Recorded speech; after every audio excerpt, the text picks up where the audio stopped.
南海地区的岛礁在我国派出了近100艘舰艇之后就安静了不少，但是日本在东海的钓鱼岛上又开始搞事情了，并且还出动了1艘游艇，在多艘海保船的护送下闯入钓鱼岛挑衅。来看详细情况如何。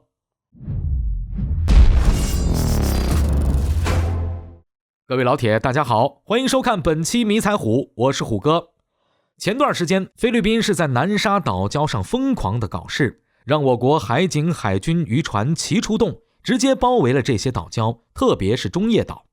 这座菲律宾非法侵占的岛礁在我国海军驱逐舰的威慑下已经只能出不能进，因此这段时间菲律宾是消停了不少，不敢再在这些岛礁上搞事情了。不过虽然在南海的菲律宾略有消停，但是在另一旁的东海，日本又开始搞事情了。东海不像南海有这么多的岛礁，但是每个岛礁都是战略性的，特别是钓鱼岛。日本这几十年来从没放弃过占领它的想法，每年都要来这几趟搞事情。不过由于我国海军实力在这几年的迅速增长，日本很有自知之明地选择了不派军舰过来，而是派遣海保船和民用船只过来搞事情。这样的话，即便中日双方产生了冲突动手了，也能有回旋的余地，不至于出动军舰到时候起冲突动了手直接有来无回。因此这次的日本也并没有派军舰来搞事情，而是一人驾驶着1艘游艇，在旁边是多艘为其保驾护航的海保船来搞事情。在这群保镖的护送下，这艘游艇想要强闯钓鱼岛，非法侵犯我国领海主权。而对于日本的这一行为，我国海警隔着大老远就看到了，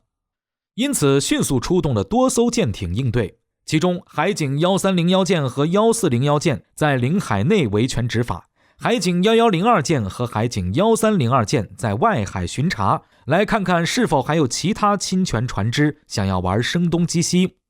而在负责外海巡查的舰艇中，海警1302舰更是配备了30毫米舰炮，对付日本派过来的游艇是绰绰有余的。本次驱离了日本游艇和海保船的，正是负责在外海巡查的海警1102舰和海警1302舰。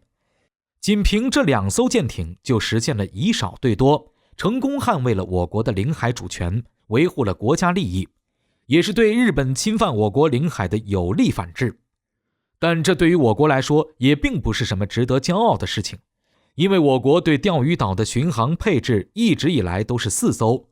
本次驱离日本舰艇的海警船在配置上甚至要不如去年。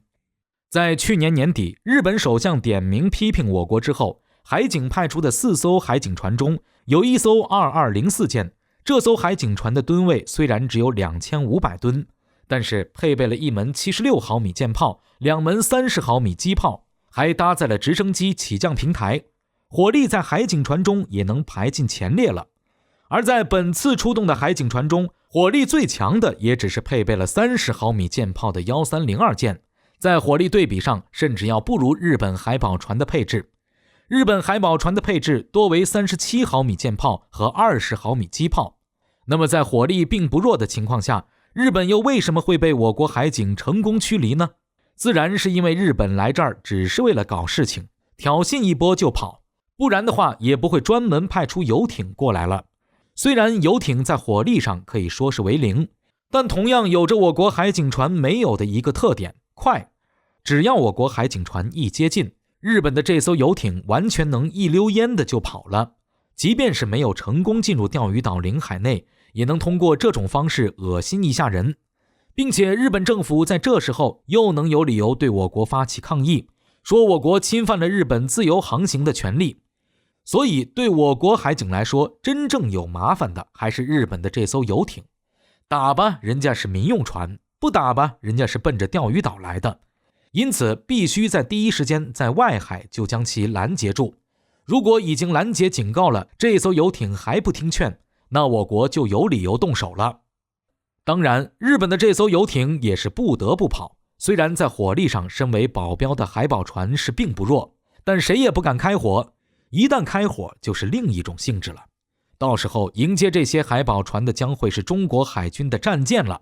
而且就算不开火，海警也有水炮可以动用。以日本游艇的小身板，一旦被海警的水炮轰击，恐怕会连人带艇直接翻了。